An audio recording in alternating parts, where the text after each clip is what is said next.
Now let's add the ability to search messages for a given channel, where we can type into the search input and get returned to us all the messages that match what we typed in. So on our input, in our messages header, we'll add an onChange and connect it to a function. Now the function that we will connect it to will be within our messages component, since we want to update the state here. So this function will be called handleSearchChange. It'll take the event from the change event, and it'll set the state. It'll set a property on state called searchTerm according to the value that's typed in with event.target.value. So we need to create searchTerm within our messages state. We'll also create a property called searchLoading, which will initially be set to false. We also want to track when this search operation is being performed with searchLoading. So when we're setting the state, or setting the value of our search term, we'll set searchLoading to true. Then we need to pass down the function to our messages header. We'll pass it as the prop handleSearchChange. Then within messages header, we'll grab it from our props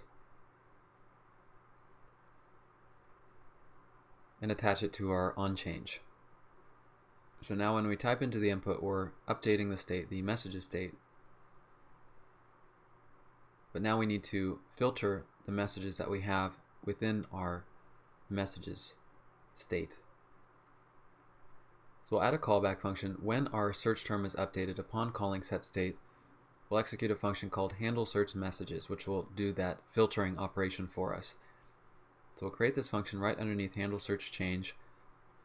The first thing we need to do is copy the messages array that we have in state using the spread operator. So we'll spread all the values of this.state.messages and assign it to an array called channel messages to make sure that we don't mutate the original messages array.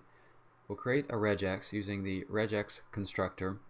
We'll do that first by providing a pattern, which we'll set dynamically with the search term value from this.state.searchTerm, and then we'll provide a flag, and this will indicate that we want our regex to be applied both globally and case insensitively, so to the entire string that we're matching with the regex, as well as making sure that the case of the text doesn't matter. We'll create a search results array. We'll take channel messages, use reduce to go through the entire channel messages array, and we'll have our accumulator initially set to an empty array, and each of the values that we'll iterate over will be called message. And to add new values to this array, we'll check to see if message.content.match, we'll use the match method to apply our regex to the content of the message. If we have a match with our regex on the content of the message, we will push the entire message onto our accumulator, onto our array. Now it's possible that our message might include an image instead of a content property, so we need to first check that a given message has the content property. And if that's the case, at the very end of reduce, we'll return the accumulator. Then once we have our search results, we'll set the state. We'll set a search results property on state. So we'll create that. We'll make search results an empty array.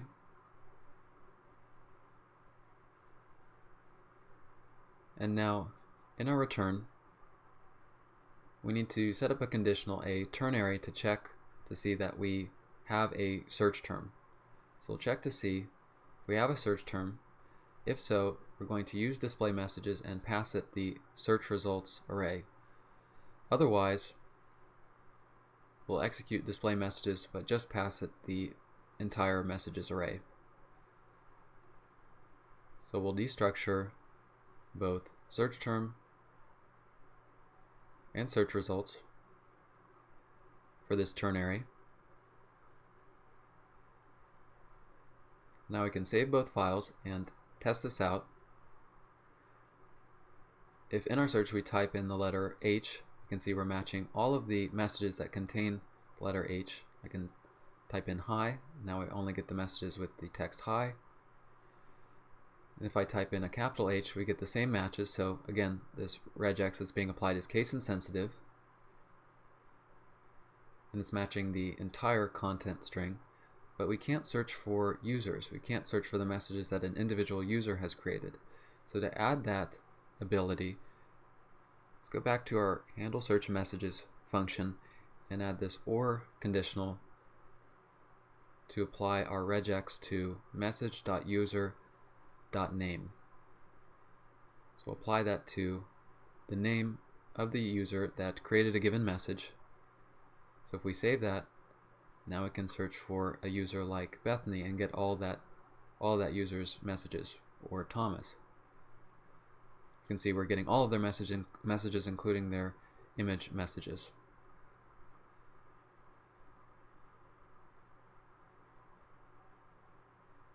And one additional thing we can add, just as a small UI feature, is our search loading property from state. If you recall, we're setting search loading to true when this search operation is taking place. So we'll pass down search loading as a prop to messages header, and we'll receive it first by destructuring it from the props object, then put it on our input component as this loading prop. So when that's set to true, we'll have this little loading icon. It'll be a nice indication of our search operation taking place. So back within our handle search messages, after setting the search results array, we'll set search loading to false, and we'll do this after a period of maybe 1 second. So we'll use a set timeout and pass a value of 1000 milliseconds to it. So now when we type into our search, we get this little loading animation on the right hand side. Just a nice little indication to show our users what's taking place when they type into it.